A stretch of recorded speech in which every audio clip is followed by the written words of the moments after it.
पानी रोकना प्यासे को पानी दिलवाता भी है, और पानी से बड़ा बॉम्ब कोई संसार में नहीं है। ये पानी रोक लेना, पानी रोक कर छोड़ देना, ये और बड़ी बात है। आप पानी की सप्लाई छोड़ दो, पानी में डुबो देंगे भाई। इसका जो अंतिम लक्ष्य हो सकता है वो आधे पाकिस्तान को डुबा सकता है।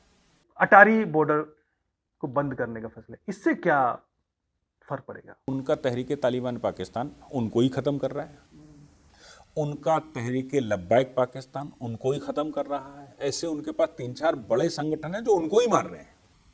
और फिर ये जो वहाँ का चल रहा बलूचिस्तान का बलूच आर्मी, ये भी उन्हीं को मार रहा है। फिर पख्तूनख्वा वाले भी उन्हीं को मार रहे हैं। फिर सिंध वाले भी उन्हीं के खिलाफ, पंजाबियों, खासतौर से मैं कह दूं पंजाबियों के खिलाफ खड़े हैं। क्योंकि चीन की एंट्री का मतलब होता है विश्व युद्ध होना। 100% की जो ओरिजिनल चीन है, जिसको आप ताइवान कहते हैं, वो भी तैयार बैठा है। उधर से जापान भी तैयार बैठा है। चीन के लिए जापान भी तैयार बैठा है, वो भी तैयार बैठा है। ऊपर मंगोलिया, इनर मंगोलिया पूरा चीन ने कब्जा करके रखा है। चीन के पास अपनी तो 40% टेरिटरी है ना, 60% तो उन्होंने कब्जा ही करके रखा है। तो चीन को भी ये सोचना पड़ेगा कि अगर पूर्ण युद्ध होता है बड़ा, तो आज क्या वो युद्ध लड़ने की स्थिति में है? और बकरे की मां कब तक खैर मनाएगी, ये याद रखना चाहिए। नमस्कार। पहलगाम आतंकी हमले के जवाब में क्या अब भारत और पाकिस्तान का युद्ध ही एक विकल्प है? बुधवार को जो कैबिनेट कमेटी है सिक्योरिटी की, कैबिनेट कमेटी और सिक्योरिटी जो कि हाईएस्ट बॉडी है भारत में सिक्योरिटी के मसले पर बातचीत, उस पर फैसले लेने के लिए उनकी लंबी मीटिंग हुई और कुछ फैसले लिए गए। फैसले इंडस वाटर ट्रीटी को लेकर थे और जो आपसी राजनीतिक संबंध है उनको कम करने को लेकर थे। और क्या क्या बातें थी उस पर बात करने के लिए हमारे साथ है खास मेहमान। पहले भी चर्चा की, आज चर्चा, भारत ने कुछ फैसले लिए हैं, 5 फैसले लिए हैं। शुरुआती हैं, हालांकि ये शुरुआती है, आगे क्या ऑप्शन होगा उस पर बात करेंगे।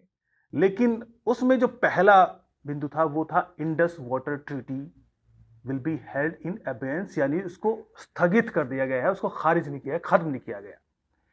इसको समझाइए कि इसका क्या माने। जब भी किसी ट्रीटी को लेकर कोई बायलैटरल ट्रीटी होती है, और बायलैटरल ट्रीटी को जब हम कुछ उस पर एक्शन लेना चाहते हैं, तो कानूनन एक तरीका है, वो है स्टे कर देना, यानी कि या फिर उसको एबियंस में डाल देना कि अभी फिलहाल कुछ नहीं।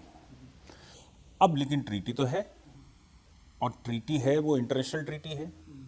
इंटरनेशनल ट्रीटी का और क्या समाधान हो सकता है, इस पर पूरी एक कमेटी बैठेगी और वो उस पर चर्चा करके हम क्या एक्शन ले सकते हैं वो करेंगे। एक चीज़ इसमें जो बहुत सारे विवादों का बिंदु बना हुआ है वो ये है कि साहब किसका जुरिडिक्शन था, नहीं था, ये था, वो कर सकते हैं, नहीं कर सकते हैं, ऐसा कर सकते हैं, उसका। उसमें एक चीज़ सदैव ध्यान रखनी चाहिए, हमारी ट्रीटियाँ तो तमाम चाइना के साथ भी हैं, लेकिन गलवान हुआ तो हमने एक्शन लिया ना। और वो ऐप और ये वो इंटरनेशनली दुनिया भर का हवाला दे रहे हैं, लेकिन हमने खोला नहीं, हमने मार्केट भी नहीं खोला। हमने केवल उतना मार्केट चाइना के साथ खोल के रखा है जितनी मेरी आवश्यकता है। वो हमारे मार्केट में नहीं घुस सकते, हम उनको घुसने दे रहे हैं क्योंकि हम उसकी मैन्युफैक्चरिंग नहीं कर रहे हैं और हमारे यहाँ महंगाई पर उसका फर्क पड़ता है, इसलिए उतना हमने चाइना को खोल कर रखा। इसलिए जब युद्ध काल होता है, जब संकट काल होता है, तो कोई इंटरनेशनल लॉ नहीं होता, कोई इंटरनेशनल ट्रीटी नहीं होती, और किसी प्रकार का कोई समझौता काम नहीं करता। उसका इलस्ट्रेशन फिलिस्तीन और वो आप इजराइल को देख सकते हैं। उसका इलस्ट्रेशन आप इजराइल बनाम सभी खाड़ी के देश देख सकते हैं। जितने बार उन्होंने उल्लंघन किया, फिर उन्होंने पुरानी ट्रीटी मानी नहीं, वो चिल्लाते ही रहे। खाड़ी के कंट्री चिल्लाते ही हैं कि ये उल्लंघन कर रहे हैं, वो उल्लंघन कर रहे हैं। अरे भैया, आतंकवाद के आगे कोई उल्लंघन नहीं। इंटरनेशनल लॉ यूएनओ तो अमेरिका के लिए भी है, फिर उसने इराक किया ना, उसने अफगानिस्तान किया ना। इसलिए जब युद्ध काल होता है, मैं उस एनालिसिस में जाना ही नहीं चाहता कि वो क्या लीगल उसके रिपरकेशन है। मैं तो ये कह रहा हूं, युद्ध काल में, संकट काल में कोई ट्रीटी होती ही नहीं है। सारी ट्रीटियां ताक पर होती हैं, फिर जिसकी लाठी में दम वो वहां जाता है। तो अभी अगर हम इंडस वैली की बात करें तो फिलहाल एवियंस में रखने का मतलब है कि पाकिस्तान को इशारा दिया गया है कि हम क्या क्या कर सकते हैं और हमें क्या क्या आता है। ये जो तुम आतंकवाद फैला रहे हो इसका तुम परोक्ष है अपरोक्ष है और जो दुनिया भर की बात कर रहे हो, हम एक्शन बहुत सारे ले सकते हैं। फिलहाल हमने प्रेमा फसाए प्रथम दृश्या ये हमने किया है, इसलिए ना तो बहुत खुश होने की आवश्यकता है ना कोई बहुत उस पर निगेटिविटी है। अभी तो एवियंस में रखने का मतलब है कि अभी हम इस पर एक्शन लेंगे और सही से लेंगे। निश्चित तौर पर सिर्फ समय लगेगा। पानी है, पानी के बहाव को रोकना इतना आसान तो है नहीं। उसके रोकने की व्यवस्था करना, उससे पहले उसका सर्वे करना, क्या कर सकते हैं, उस पर समय लगेगा। लेकिन निश्चित तौर पर एक पर्सपेक्टिव के लिए समझना जरूरी है कि पाकिस्तान का 85% जो पानी की जो पूर्ति है वो इन्हीं 3 नदी से, इंडस, झेलम और चिनाब से, इन्हीं से पूरी होती है। तो लेकिन क्या इसको जो पैनिक पानी से पाकिस्तान में क्रिएट हुआ है, क्या इस ट्रीटी को समझ लीजिए कि हम अगले कुछ सालों में इसको खत्म करने की ओर आगे बढ़ते हैं, लेकिन क्या इससे जो हाँ, आप इतना छोटा क्यों सोच रहे हैं? ये जो न्यूक्लियर सब्सटेंस है ना, ये बिजली भी बनाता है और बम भी बनाता है। पानी रोकना प्यासे को पानी दिलवाता भी है और पानी से बड़ा बम कोई संसार में नहीं है। पानी से बड़ा बम कोई संसार में बना ही नहीं है। सुनामी से ज्यादा खतरनाक कुछ नहीं होता। ये पानी रोक लेना, पानी रोक कर छोड़ देना, ये और बड़ी बात है। आप पानी की सप्लाई छोड़ दो, पानी में डुबो देंगे भाई। इसका जो अंतिम लक्ष्य हो सकता है वो आधे पाकिस्तान को डुबा सकता है। तो आप कह रहे हो वहां पैनिक क्रिएट हो रहा है इसलिए कि वो त्रैमाम कर रहे हैं पानी के लिए। मैं कह रहा हूं पानी रोककर पानी छोड़ दिया तो क्या होगा, उसका क्या नतीजा निकलेगा। आप एक छोटा सा टेहरी बांध है, दुनिया भर का रिसर्चर उसमें लगा हुआ है कि टेहरी बांध एक भूकंप के ऊपर खड़ा हुआ है। जिस दिन फटेगा उस दिन आधा उत्तराखंड, आधा उत्तर प्रदेश, बिहार पूरा डूब जाएगा और बंगाल डूबेगा। वो तो हमारा ही है, हम ही ने पानी रोका है, हम ही ने वाटर मैनेजमेंट कर रहे हैं। लेकिन जिन वैज्ञानिकों की आशंकाएं हैं कि भूकंप कभी फट गया तो ये भी है कि करोड़ों लोग मारे जाएंगे। इसलिए पानी रोक देना एक छोटा पक्ष है, पानी छोड़ देना बहुत बड़ा पक्ष है। रोक कर हम उनकी वहां जाने वाली 6 नदियों का पानी रोक कर और एकदम छोड़ दें तो क्या होगा। पाकिस्तान की तो सप्लाई वहीं से होती है। पानी रोकने से लोगों को पानी की समस्या होगी और पानी जाने से पाकिस्तान डूब जाएगा। एक डिटरेंस हो सकता है ये, लेकिन भारत जैसा देश के लिए ऐसा सोच के कर पाना संभव नहीं। अरे भैया, सोच के करें नहीं वो अलग बात है, लेकिन उनको ये आघात तो कर सकते हैं कि मेरे पास बॉम्ब है, हम ये छोड़ देंगे, मर जाओगे तुम। हाँ, ये एवियंस में रखने का मतलब, पानी रोक लेने का मतलब, पानी त्रहिमाम जो करेगा वो तो करेगा ही करेगा। पानी हम जब छोड़ेंगे तब कहाँ जाएगा, सोचने की बात है। बारिश में जिस समय बारिश आएगी उस समय पानी का मैनेजमेंट बड़ा खतरनाक होता है, इतना सब कुछ होने के बावजूद। उस समय अगर कोई खेल खेली और बारिश आने वाली है। बड़ा दिलचस्प ये भी है कि कुछ हफ्तों से पाकिस्तान में बलूचिस्तान और सिंध के बीच हंगामा हो रहा है कि नहर किसके यहाँ ज़्यादा निकलेगी, किसकी तरफ पानी जाएगा। तो पानी को लेकर तो ऑलरेडी त्रहमाम पूरे पाकिस्तान में है, लेकिन जो फैसला किया है भारत सरकार ने, उसके बाद जो रिएक्शन वहाँ की सरकार दिखा रही है, वहाँ के मीडिया दिखा रहा है, उनका कहना है कि आज ही मैदान में आई। तो मतलब गीदड़ भभकी तो वो पूरी दे रहे हैं। अब इसमें बाकी पे भी बात करते हैं। अटारी बॉर्डर को बंद करने का फैसला, इससे क्या फर्क पड़ेगा? देखिए, मैं आपको बताता हूँ। वहां तो लोग देखने जाते थे। एक तरह से एक बहुत बड़ी गलती हमने 48 में की थी, बहुत बड़ी गलती। अब उसको ऐसे समझिए, इजराइल फिलिस्तीन से इसलिए लड़ पा रहा है कि डेमोग्राफी 100% चेंज हो गई। फिलिस्तीन और इजराइल लड़ पा रहा है सारे इस्लामिक चरमपंथियों से सिर्फ इसलिए क्योंकि उन्होंने अपने यहाँ किसी को रखा नहीं। 47 में हमने भी ये तय किया था और 47 में जब हमने तय किया था तो डेमोग्राफी पूरी बाहर जानी थी।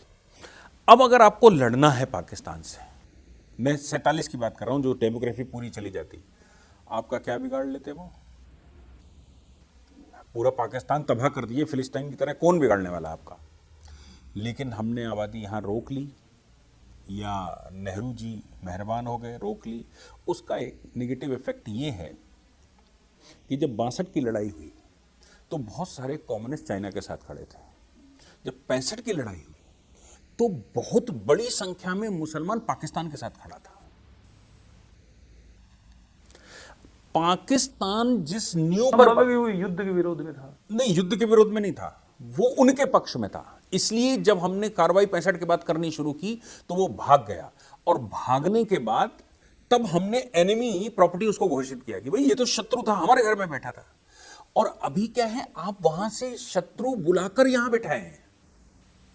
यानी कि पाकिस्तान के लोग हिंदुस्तान में हैं, वीजा लेकर आए हैं, वैसे आए, ऐसे आए, कैसे भी आए, और वो यहां पर वो मैकेनिज्म जो जिन्ना चाहता था वो बना रहे हैं, उसको इंप्लीमेंट भी करवा रहे हैं। तो सबसे पहला काम तो आपका ये है कि हम उनके बॉर्डर सीज कर दें, पहला काम। दूसरा काम हम ये कर दें कि उनके नागरिक जो लीगली कम से कम हमारे पास हैं उनको निकाल कर बाहर खड़ा कर दें कि आप 24 घंटे में जाइए, क्योंकि वो यहाँ पर जो उनके आका हैं वो यहाँ पर रहते हैं और वो हमारी पॉपुलेशन को भड़काते हैं। इसलिए सरकार का जो स्टेप है कि बॉर्डर हम सीज कर देते हैं, और अटारी बॉर्डर वगैरह की संभावना इसलिए और ज़्यादा है क्योंकि भाई पर्यटक वहाँ जाता है अच्छा खासा है, ऐसे पर्यटन स्थल हैं, इन पर्यटन स्थलों पर थोड़ा सा हमें इस समय ध्यान देने की आवश्यकता भी है और बॉर्डर हमें सीज करने की आवश्यकता भी है।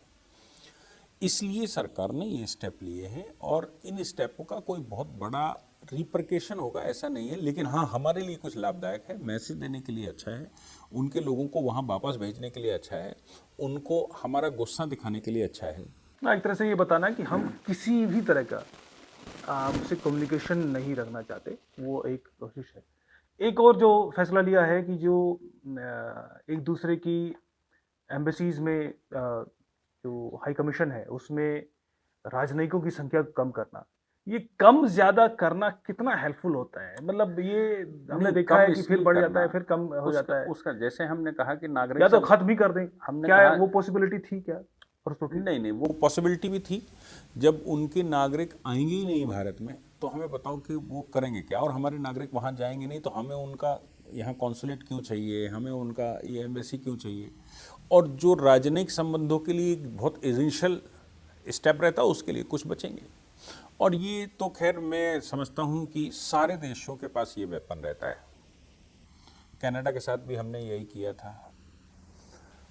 बहुत सारे कंट्री जब थोड़ा उनके बीच में कन्फ्लिक्ट पैदा होता है या थोड़ा दरार आती है तो वो एम्बेसियां बंद करते हैं और ये कहते हैं भाई अब तुम्हारा जो है हमारा कोई लेना देना नहीं। और हम तो ये मान के चलते हैं पाकिस्तान से भारत को बहुत लाभ नहीं होता, इसलिए अगर हम उनका पूरा भी बंद कर दें तो भी हम सुकून में रहने वाले हैं। वो थोड़ी सी महंगाई बॉर्डर एरिया में आ जाती क्योंकि उस बॉर्डर से जो सामान होता है उसकी लॉजिस्टिक कॉस्ट कम करके हम गुजरात में लेते हैं, हम राजस्थान में लेते हैं, हम जम्मू कश्मीर में लेते हैं, पंजाब में लेते हैं, वहाँ थोड़ा सा फ़र्क पड़ने वाला है, बाकी कोई फ़र्क पड़ता नहीं है। हाँ ये ज़रूर है कि जो आतंकवाद फैलाते हैं वो लीगली लोगों को भेजते हैं इलीगल एक्टिविटी करने के लिए, उस पर बहुत हद तक रोक लगेगी। मीटिंग तो लंबी चली थी, जो कैबिनेट कमेटी ऑन सिक्योरिटी है, तो ये तो ऐसा लग रहा है कि ये तो शुरुआती है। मतलब देश तो यही मान रहा है कि ये तो नाकाफी है जो अब तक हुआ है, 5 फैसले लिए हैं, 5 ये चीजें की जाएंगी। आगे आपकी समझ में आपको क्या लगता है कि किन विकल्पों पर बात हुई होगी कि हमें उन विकल्पों पर आगे काम करने की जरूरत है? क्योंकि पहलगाम का बदला लेना है या फिर इसको हमेशा के लिए ऐसी वारदातों पर रोक लगानी है, तो कोई छोटा मोटा इस तरह के फैसलों से कुछ नहीं होने वाला, कोई मैसेज भी बहुत ज्यादा नहीं जाने वाला। तो वो विकल्प क्या हो सकते थे? ये जो सरकार ने फैसला लिया है ये डिप्लोमेटिक एक्शन है, उस एक्शन का डिप्लोमेटिक रिएक्शन है जो कि सामान्यतः कंट्री करते हैं, कोई ज्यादा करता है कोई कम करता है। लेकिन ये भी बात तय है कि अगर सरकार, मैं जहाँ तक याद कर पा रहा हूँ, सरकार ने पहली बार ये कहा है कि सारे पाकिस्तानी नागरिक वापस जाएं। इससे पहले सब कुछ होता था, लेकिन मैंने ये सुना नहीं, मेरी लाइफ में तो नहीं सुना। किसी भी तरह का वीजा हो, सार्क वीजा हो या फिर आप वैसे। अब हमने कहा पाकिस्तानी नागरिक भारत में रहेगा नहीं, वो जाए जो वीज़ा जो करके आया, जैसे भी आया, एजुकेशन लेने आया या मेडिकल लेने आया, यहाँ फिल्में बनाने आया, जो कुछ करने आया, वो अपना 24 घंटे में सामान पैक करे और जाए। ये संकेत है भविष्य का। संकेत ये है कि पाकिस्तान का अगर 1-2 लाख व्यक्ति भारत में है और इतना रहता है, 1-2 लाख व्यक्ति भारत में है, और उसमें से अगर 10% भी चरमपंथी है और उसने भारत में कोई मैकेनिज्म बना रहा था, तो जिस समय 65 होगा, जिस समय 71 होगा, उस समय ये हमारे लोगों को भड़काकर भारत में इंटरनल डिस्टर्बेंस कर सकते हैं। तो मैं इशारा कर रहा हूं 65 की तरफ, मैं इशारा कर रहा हूं 71 की तरफ, कि 65 और 71 जैसा कुछ बड़ा कांड हो सकता है। उसके भारत को क्या लाभ हो सकते हैं, और मुझे लगता है कि भारत अभी इसलिए ये डिप्लोमेटिक रिएक्शंस दिए हैं ताकि एविडेंसेस और साइज से कलेक्ट कर ली, इंटरनेशनल कम्युनिटी को सेटिस्फाई कर सकें कि ये इनकी कारस्तानी, क्योंकि उनकी मीडिया बजा रही है कि आपकी नाकामी हम पर क्यों थोप रहे हो। हमेशा वो यही बजाते हैं कि आपकी नाकामी हम पर क्यों थोप रहे हो। हालांकि वो खुद भी जानते हैं कि उनका तहरीक तालिबान पाकिस्तान उनको ही ख़त्म कर रहा है, उनका तहरीक लब्बैक पाकिस्तान उनको ही ख़त्म कर रहा है। ऐसे उनके पास 3-4 बड़े संगठन हैं जो उनको ही मार रहे हैं। और फिर ये जो वहाँ का चल रहा बलूचिस्तान का बलूच आर्मी, ये भी उन्हीं को मार रहा है। फिर पख्तूनख्वा वाले भी उन्हीं को मार रहे हैं, फिर सिंध वाले भी उन्हीं के खिलाफ, पंजाबियों, खासतौर से मैं कह दूँ पंजाबियों के खिलाफ खड़े हैं। तो उनके यहाँ ये डिस्टर्बेंस रहता है, वो डिस्टर्बेंस हमारी तरफ सप्लाई करते हैं। और ये बात इमरान खान इंटरनेशनली बोल चुके हैं। जब जिस समय वो अमेरिका मिलने गए थे और वहाँ राष्ट्रपति ने उनको वैल्यू नहीं दी थी, तब इमरान खान प्रधानमंत्री रहते हुए कह गए थे, आपको तब अच्छा लगता था जब आपको आतंकवाद फैलवाना होता था तो हमारे लोग तैयार होते थे और हम भेजते थे। ये इंटरनेशनली कहा उस आदमी ने, प्राइम मिनिस्टर होते हुए। तो ये तो तय है कि वो आतंकवाद फैलाते हैं और दूसरे को डिस्टर्ब करते हैं। लेकिन इस कड़ी में जो अब है, कम से कम पाक ऑक्युपाइड जम्मू एंड कश्मीर तो मेरा अधिकार है, इंटरनेशनली मेरा अधिकार है, लीगली मेरा अधिकार है, इंटरनेशनल फोरम पर मेरा अधिकार है, सब जगह। और दूसरी बात है कि पाकिस्तान को जब तक अमेरिका की तरह आप जवाब नहीं देते, अमेरिका ने जैसे इराक में किया, अमेरिका ने जैसे अफगानिस्तान में किया, वैसा अगर आप नहीं करते तो फिर ये तो 75 साल से ऐसे चल रहा है। तो मेरा मानना है कि 1971 दोहराना आवश्यक है। सरकार इस समय एविडेंसेस कलेक्ट करके उसको फुल प्रूफ, ताकि इंटरनेशनल आवाज कोई हमारे खिलाफ ना उठे। अब इसके रिपरकेशन क्या क्या है? रिपरकेशन सबसे ज्यादा बनेगा बांग्लादेश में, क्योंकि पाकिस्तान जो जितना बांग्लादेश में इस समय चल रहा है वो सब कारस्तानी पाकिस्तान की है। वो मिलकर हिंदुस्तान पर हमला करेंगे। जिन्ना की पॉलिसी ये थी कि वो दारुल इस्लाम बनाना चाहता है, हिंदुस्तान फतेह करना चाहता है, इसलिए ईस्ट पाकिस्तान वेस्ट पाकिस्तान उसने बनाया, और हिंदुस्तान में भी मुसलमान रोकने का एक फार्मूला बनाया गया ताकि वो जिस समय चाहें उस समय पूरे हिंदुस्तान को कब्जा कर सके और फिर से सल्तनत स्थापित कर सके। तो मेरा मानना ये है कि ये बांग्लादेश वाला इशू भी हम इससे सॉल्व कर सकते हैं, पाक ऑक्युपाइड जम्मू एंड कश्मीर का इशू हम सॉल्व कर सकते हैं, और बकरे की माँ कब तक खैर मनाएगी ये याद रखना चाहिए। क्योंकि पहले जब हमने तैयारी की थी, मेरा अपना व्यक्तिगत एनालिसिस है, तब गलवान हुआ था तो बच गई थी, वही सेना वहाँ लगी थी जाके, जबकि ये बॉर्डर सजे हुए थे। फिर किसान आंदोलन भारत में हो गया, सेना तब भी सजी थी। फिर भारत में CAA हो गया, सेना तब भी सजी थी। और आपको याद होगा जब अफगानिस्तान का ये सब हाल चल रहा था तो प्रधानमंत्री मोदी जी ने इंटरनेशनल मंच पर एक बात कही थी। जब ये कहा गया कि अफगानिस्तान को सही करना है, कंट्रोल करना है, तो भारत बिल्कुल नियरेस्ट अलायंस है अमेरिका का, जो अपनी सेनाएं वहाँ भेजकर अफगानिस्तान को ठीक कर सकता है। ठीक से मतलब वहाँ व्यवस्थित कर सकता है। जब वो जा रहे थे तो प्रधानमंत्री जी ने उस समय कहा था कि हम नहीं जा सकते क्योंकि हम जाएंगे कहाँ से। अब आप कहो कि पाक ऑक्युपाइड जम्मू एंड कश्मीर से चले जाएंगे, तो हम जा नहीं सकते, क्योंकि फिर उसके लिए पाकिस्तान अनुमति देगा, हम क्यों लेंगे भाई मेरी ज़मीन पे। फिर डिप्लोमेटिकली हम उसको रिकॉग्नाइज कर रहे हैं। अगर हम पाक ऑक्युपाइड जम्मू और कश्मीर के रास्ते से अफगानिस्तान में घुसते हैं तो हम पाक ऑक्युपाइड जम्मू और कश्मीर की अनुमति अगर पाकिस्तान देता है तो हम पाकिस्तान का आधिपत्य उस पर डिप्लोमेटिकली स्वीकार कर लेते हैं, रिकॉग्नाइज कर लेते हैं कि ये आपका हिस्सा है। वो हम कर नहीं सकते। तो उस समय मोदी जी ने कहा था कि अगर ये पाक ऑक्युपाइड जम्मू और कश्मीर हमारे पास आता है तो फिर हम अफगानिस्तान में पूरी आपकी मदद करेंगे। अब वो उतना कठिन मामला था, हो नहीं पाया, लेकिन हमने अपनी शर्त बता दी थी। इसका मतलब ये हो गया कि अंतर्राष्ट्रीय मंचों पर भी मोदी जी लगातार बता रहे हैं और विदेश मंत्री भी बयान दे रहे हैं, यूएनओ में हम बयान दे रहे हैं, इंटरनेशनल फोरम पर जहां कहीं भी खड़े हो रहे हैं वहां कह रहे हैं कि पाकिस्तान से अगर कोई वार्ता होनी है तो वो पाक ऑक्युपाइड जम्मू और कश्मीर कब छोड़ रहे हो इस पर वार्ता होनी है। पाक ऑक्युपाइड जम्मू और कश्मीर कब छोड़ रहे हो इस पर वार्ता कोई मोदी जी पहली बार कर रहे हैं ऐसा नहीं। ये अटल जी ने भी यही कहा था कि अगर उनसे कोई वार्ता होनी है तो ये होनी है कि वो मेरा कब्जे वाला हिस्सा कब छोड़ रहे हैं। तो मुझे लगता है कि पूरी डेमोग्राफी उधर पाकिस्तानी नागरिक किसी भी प्रकार का वापस भेजना, यानी कि क्या कोई बड़ी तैयारी का हिस्सा भारत में हो सकता है। उसके 2-3 प्रभाव पड़ेंगे। एक प्रभाव तो ये पड़ेगा कि जो लोग यहाँ पर स्लीपर सेल्स बनाए हुए थे, वहाँ से कमांड दे रहे थे, किसी न किसी वीजे के माध्यम से यहाँ पे थे, वो कमांडर है। यहाँ इंटरनल डिस्टर्बेंस का, उसका वापस जाने का मतलब है कि इंटरनल डिस्टर्बेंस का जो पूरा रायता है वो फैल जाएगा। वो पीएफआई और ये वो भी वैसे ही कमांड करते थे, वैसा ही कुछ और उन्होंने कर रखा हो। क्योंकि पीएफआई पर जब रिपोर्ट आई थी इन्वेस्टिगेटिंग एजेंसी की, तो उसने कहा था कि साहब इन्होंने सिंगापुर में एक हेडक्वार्टर बनाया है, एक वहाँ बनाया है, और भारत के हर ज़िले में एक कमांडर नियुक्त किया है, उसकी हायरार्की है, वो वहाँ मस्जिद तक उसकी एक्सेस है। तो उनका एक मैसेज आता है तो मस्जिद में रोज़ जो संख्या इकट्ठी होती है, एटलीस्ट शुक्रवार की जो संख्या इकट्ठी होती है, उसको मैसेज चला जाता है क्या करना है।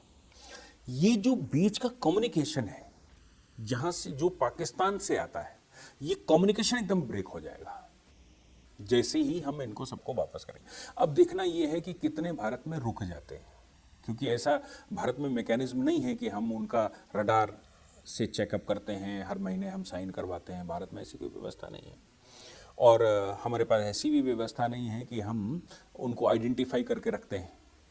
तो ये जो वापस जाएंगे वो वापस जाएंगे, बाकी को पकड़ना पड़ेगा आपको। और पकड़ने के लिए क्या करना पड़ेगा? पकड़ने के लिए आपको ये भी सिद्ध करना पड़ेगा तुम भारत के नागरिक हो कि नहीं हो, क्योंकि बड़ी आबादी जो है वो कार्ड बनाए बैठी होगी, लाया वीज़ा से होगा लेकिन कार्ड बना के, अब हम लेकिन उसको लोकेट नहीं कर पा रहे। हमारे पास मैकेनिज्म नहीं है, ऐसी कुछ होनी चाहिए थी कि जो जहाँ पर रहेगा। अब जो विदेश मंत्रालय कह रहा है नए नियमों में कि अब वीज़ा अगर भारत का लेते हो तो आपको बताना पड़ेगा और थाने में आपको रिपोर्ट करनी पड़ेगी, आपको अपनी लोकेशन शेयर करनी पड़ेगी। अब हमने नियम बनाए हैं और वो अभी इम्प्लीमेंटेशन में आना थोड़ा समय लगने वाला है, लेकिन अभी जो कुछ हो चुका है उनका क्या। तो मेरा मानना ये है कि जो कुछ हो चुका है उनको हमको आइडेंटिफाई भी करना पड़ेगा, और इसके लिए ये एनआरसी और ये वो इसकी भी आवश्यकता पड़ सकती है।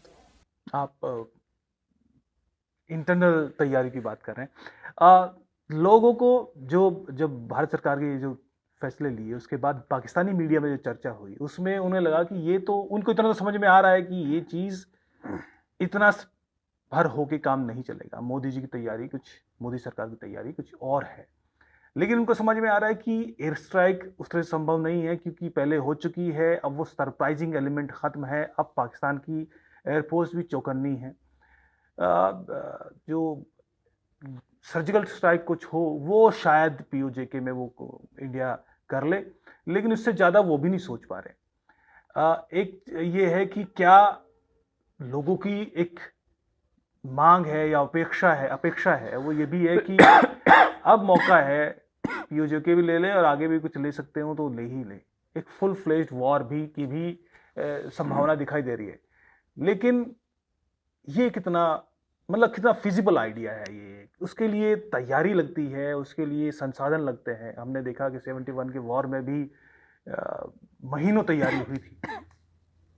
देखिए, इमरान खान का उनकी पार्लियामेंट में अभिनंदन के समय का बयान याद है आपको? उसने कहा था कि भारत कुछ बड़ा नहीं, कुछ भयंकर करने की प्लानिंग में है अभिनंदन वाले मामले में। और अभिनंदन को छोड़ने का तर्क इमरान खान ने यही दिया था कि अभिनंदन को हम छोड़ देंगे, और हम इस स्थिति में, ये भी कहा, हम इस स्थिति में नहीं है कि हम इस समय भारत से दो दो हाथ कर सके, हमको तैयारी करने में टाइम लगेगा।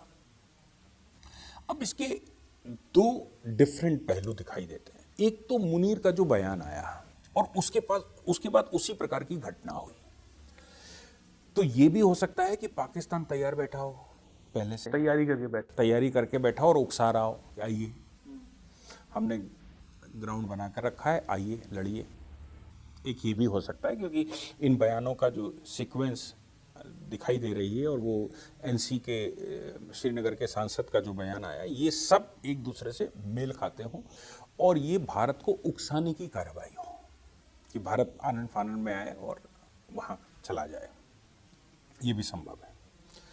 लेकिन मोदी जी के युद्ध करने का तरीका हम सबको पता होना चाहिए कि मोदी जी ने उस समय भी, जब पुलवामा हुआ, जब पठानकोट हुआ, उन समय पर भी जनता बहुत दिनों तक चिल्लाती रही और उल्टी गालियां दे रही थी, सरकार क्या कर रही, 56 इंच का सीना कहाँ है ये। लेकिन हमने जब किया तो हमने अपनी हवा में पतंग उड़ाई, हमने बेहवा में पतंग।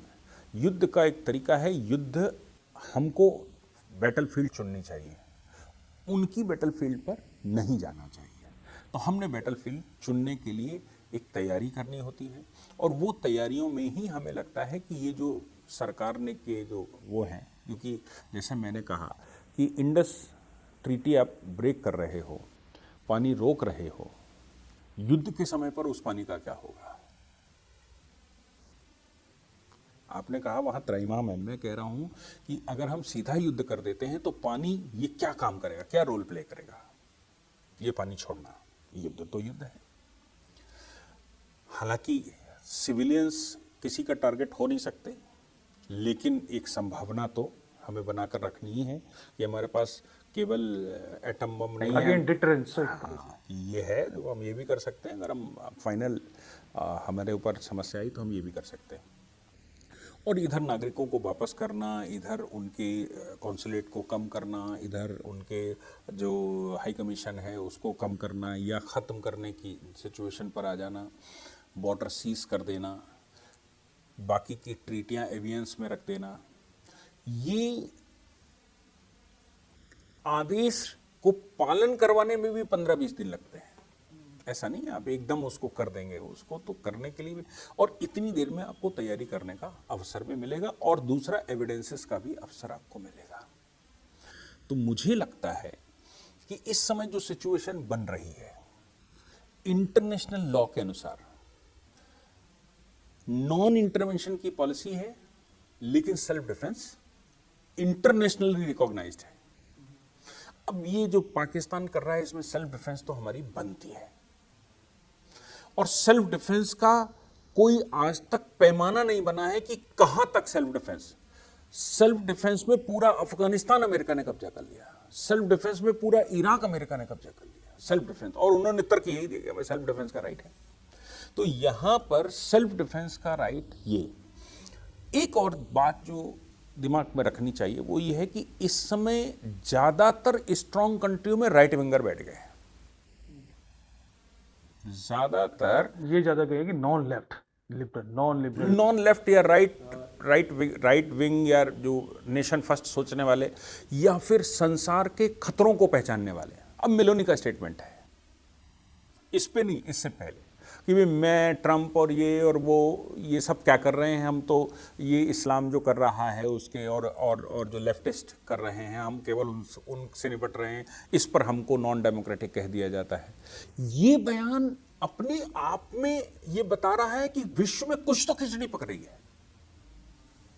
शुरू कहां से होगा ये सोचने की बात है।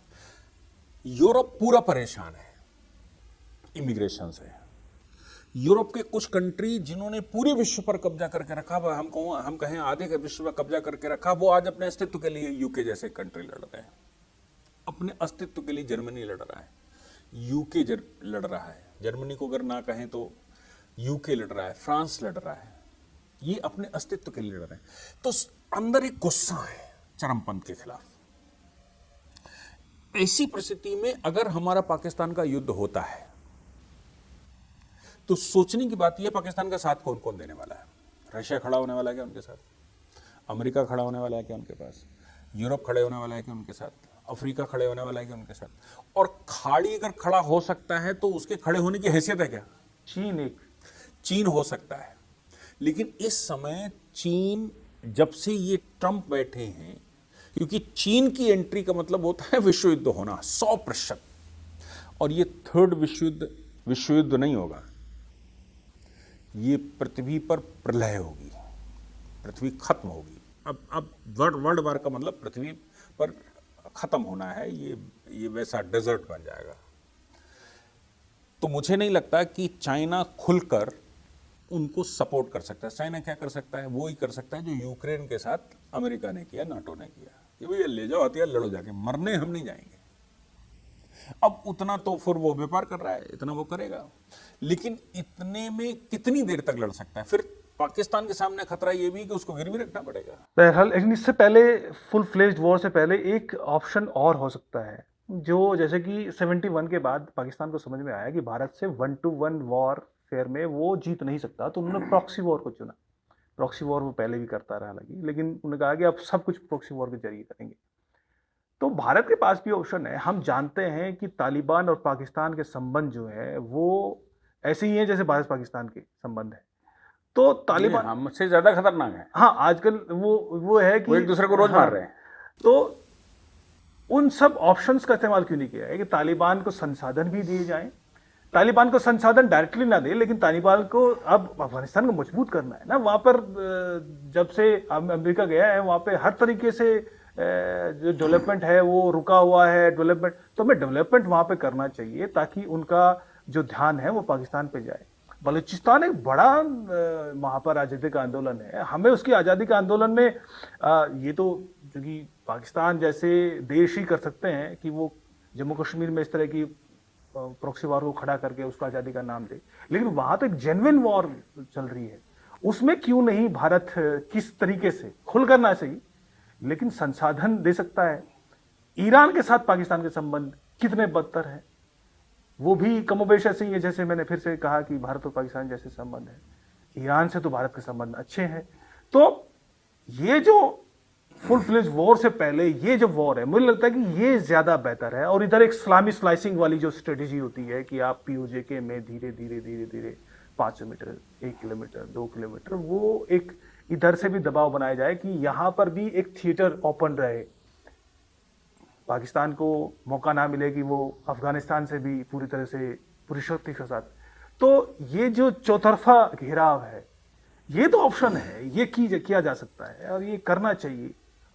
उस मामलों में ओपन, भाई अफगानिस्तान में डेवलपमेंट क्यों नहीं करना चाहिए? पूरी दुनिया को ये बात माननी पड़ेगी कि अफगानिस्तान में डेवलपमेंट हो, वहां पर पैसा दिया जाए, वहां पर उनको आत्मरक्षा के लिए हथियार दिए जाए, तो क्यों नहीं हो सकता है? देखिए, यूएई में भारत के विदेश सचिव और वहां के एक्सटर्नल अफेयर्स मिनिस्टर की बैठक हुई थी और उसका संदेश हमने दिया था कि देखो, अफगानिस्तान हमारे लिए निगेटिव पॉइंट नहीं है। अफगानिस्तान और पाकिस्तान के बीच में जो पहला बड़ा क्लैश हुआ था वो भी हुआ था भारत की वजह से। हमने उनको सप्लाई दिया रसद, और वो रसद वहाँ जा रही थी, पाकिस्तान की आर्मी ने उसको लूट लिया था और वो पाकिस्तान लेके, क्योंकि पाकिस्तान तो खाने पीने की भी बड़ी समस्या है। तब फिर वो रिटेलिएशन में इधर से उधर हुआ, वहाँ से उनकी शुरुआत हुई थी। लेकिन अफगानिस्तान, ईरान, इनके सबके स्वभाव को समझते हुए भारत सीधा उनकी मदद नहीं ले सकता, और उनकी मदद कर सकता है, ले नहीं सकता। मदद करने का मतलब ये है कि हम चूंकि बड़े राष्ट्र हैं, हम सबल राष्ट्र हैं, और हम सबसे बड़ी बात जो है वो सभ्य राष्ट्र है। सभ्य राष्ट्र होने के नाते हम डायरेक्टली ऐसा कोई कदम नहीं उठा सकते, चूंकि यूएन पॉलिसी ये है कि नॉन इंटरवेंशन की पॉलिसी है। यूएन चार्टर ऐसा कहता है, उसका आर्टिकल 7 पढ़ेंगे तो वो कहता है कि भाई किसी दूसरे देश में इंटरवेंशन नहीं कर सकते, तो हम वो कर नहीं सकते। वो अपने से जो करना चाहे वो कर सकते हैं, लेकिन हमारे पास उनको सपोर्ट करने का एक और साधन है। वो ये है कि जब हम पाक ऑक्युपाइड जम्मू कश्मीर वापस लेंगे, और उसका संदेश हमने दिया था कि देखो अफ़गानिस्तान हमारे लिए निगेटिव पॉइंट नहीं है। अफ़गानिस्तान और पाकिस्तान के बीच में जो पहला बड़ा क्लैश हुआ था वो भी हुआ था भारत की वजह से। हमने उनको सप्लाई दिया रसद, और वो रसद वहाँ जा रही थी, पाकिस्तान की आर्मी ने उसको लूट लिया था और वो पाकिस्तान लेके, क्योंकि पाकिस्तान तो खाने पीने की भी बड़ी समस्या है। तब फिर वो रिटेलिएशन में इधर से उधर हुआ, वहाँ से उनकी शुरुआत हुई थी। लेकिन अफ़गानिस्तान, ईरान, इनके सबके स्वभाव को समझते हुए भारत सीधा उनकी मदद नहीं ले सकता, और उनकी मदद कर सकता है, ले नहीं सकता। मदद करने का मतलब ये है कि हम चूँकि बड़े राष्ट्र हैं, हम सबल राष्ट्र हैं, और हम सबसे बड़ी बात जो है वो सभ्य राष्ट्र हैं। सभ्य राष्ट्र होने के नाते हम डायरेक्टली ऐसा कोई कदम नहीं उठा सकते, चूँकि यूएन पॉलिसी ये है कि नॉन इंटरवेंशन की पॉलिसी है। यूएन चार्टर ऐसा कहता है, उसका आर्टिकल 7 पढ़ेंगे तो वो कहता है कि भाई किसी दूसरे देश में इंटरवेंशन नहीं कर सकते, तो हम वो कर नहीं सकते। वो अपने से जो करना चाहे वो कर सकते हैं, लेकिन हमारे पास उनको सपोर्ट करने का एक और साधन है। वो ये है कि जब हम पाक ऑक्युपाइड जम्मू कश्मीर वापस लेंगे, उस समय खैबर पख्तूनख्वा में निश्चित तौर से अफ़गानिस्तान घुस जाएगा। उस समय बलूचिस्तान में 3 शक्तियां नई तैयार होंगी। बलूचिस्तान का कुछ हिस्सा सीस्तान बलूचिस्तान है जो ईरान के पास है, फिर अफ़गान बलूचिस्तान है जो अफ़गानिस्तान के पास है, और फिर ये कलात वाला हिस्सा है जो इधर है, और ब्रिटिश बलूचिस्तान, ऐसे बलूचिस्तान है। तो ब्रिटिश बलूचिस्तान तो लीगली पाकिस्तान था, वो समझौते में आया, पार्टीशन में आया, लेकिन जो कलात और बाकी का हिस्सा है जो इन्होंने वो मुफ्ती से ज़बरदस्ती लिया, उसकी हत्या कर दी, वो हिस्सा अपने आप में स्वतंत्र होने के लिए तैयार बैठा है। पाकिस्तान की कमजोरी का इंतज़ार है, इतिहास है उसका। लेकिन बलूचिस्तान में संभव ये है कि जैसे ही ये युद्ध हमारा होगा, बलूचिस्तान में 3 शक्तियां एक साथ एक्टिव होंगी। बलूचिस्तान का वो हिस्सा जो अफ़गानिस्तान कहता है मेरा, वो हिस्सा जो ईरान कहता है हमारा है, और वो हिस्सा जो पाकिस्तान कहता है हमारा। तो फिर जैसे ही आप युद्ध करोगे, जैसे ही पाक ऑक्युपाइड जम्मू एंड कश्मीर में कुछ गतिविधि होगी, ये अपने आप एक्टिव हो जाएंगे, इनमें आपको कुछ करना नहीं है। और अगर पूर्ण युद्ध हो जाता है हमारा, तो आप मर्जी उसको सप्लाई करो। पूर्ण युद्ध का मतलब है आप अफ़गानिस्तान का साथ लो, आप ईरान का साथ लो, आप बलूचिस्तान का साथ लो, आप सिंधियों का साथ लो, आपको जिसका साथ लेना उसका साथ लीजिए पूर्ण युद्ध में। लेकिन मेरा मानना ये है कि हम पूर्ण युद्ध नहीं करना चाहते, हम केवल पाक ऑक्युपाइड जम्मू कश्मीर जो हमारा हिस्सा है, इंटरनेशनली हम बोल रहे हैं और लोगों से बुलवा रहे हैं, वो हम लेना चाहते हैं। वो वापस आएगा तो आर्मी एक्टिव होगी, आर्मी एक्टिव होगी उनकी, तो फिर ये हिस्से अपने आप डिस्टर्ब होंगे, 4 पाकिस्तान बनेंगे। मेरा कहने का मकसद भी इतना है कि इसको बड़े आम भाषा, बदेश भाषा में कहें कि मारे बाद में पहले घसीटे ज़्यादा। हाँ, वो मोदी जी ने पिछले 10 वर्ष में पाकिस्तान का हाल वो बना दिया है। और जो उनका सबसे बड़ा सहयोगी अलायंस चीन था, चीन की भी इकोनॉमी इस समय कुछ अच्छी नहीं चल रही, और ये जो ट्रंप ने टैरिफ वॉर चल रखा है, उसमें भी चीन रिसेशन की कगार पर खड़ा है। हालांकि बाकी देशों से, बड़े देशों से तो वो अच्छा ही है, लेकिन फिर भी वो रिसेशन की कगार पर है। वो अब युद्ध की स्थिति में नहीं है कि वो युद्ध सीधा कर पाएगा। चीन की एक और ख़ास बात है, उसमें खैबर पख्तूनख्वा में निश्चित तौर से अफ़गानिस्तान घुस जाएगा। उस समय बलूचिस्तान में 3 शक्तियां नई तैयार होंगी। बलूचिस्तान का कुछ हिस्सा सीस्तान बलूचिस्तान है जो ईरान के पास है, फिर अफ़गान बलूचिस्तान है जो अफ़गानिस्तान के पास है, और फिर ये कलात वाला हिस्सा है जो इधर है, और ब्रिटिश बलूचिस्तान, ऐसे बलूचिस्तान है। तो ब्रिटिश बलूचिस्तान तो लीगली पाकिस्तान था, वो समझौते में आया, पार्टीशन में आया। लेकिन जो कलात और बाकी का हिस्सा है जो इन्होंने वो मुफ्ती से ज़बरदस्ती लिया, उसकी हत्या कर दी, वो हिस्सा अपने आप में स्वतंत्र होने के लिए तैयार बैठा है। पाकिस्तान की कमजोरी का इंतजार उसका एक लीगल इतिहास है उसका। लेकिन बलूचिस्तान में संभव ये है कि जैसे ही ये युद्ध हमारा होगा, बलूचिस्तान में 3 शक्तियां एक साथ एक्टिव होंगी। बलूचिस्तान का वो हिस्सा जो अफगानिस्तान कहता है मेरा, वो हिस्सा जो ईरान कहता है हमारा है, और वो हिस्सा जो पाकिस्तान कहता है हमारा। तो फिर जैसे ही आप युद्ध करोगे, जैसे ही पाक ऑक्युपाइड जम्मू एंड कश्मीर में कुछ गतिविधि होगी, ये अपने आप एक्टिव हो जाएंगे, इनमें आपको कुछ करना नहीं है। और अगर पूर्ण युद्ध हो जाता है हमारा, तो आप मर्जी उसको सप्लाई करो। पूर्ण युद्ध का मतलब है आप अफगानिस्तान का साथ लो, आप ईरान का साथ लो, आप बलूचिस्तान का साथ लो, आप सिंधियों का साथ लो, आपको जिसका साथ लेना उसका साथ लीजिए पूर्ण युद्ध में।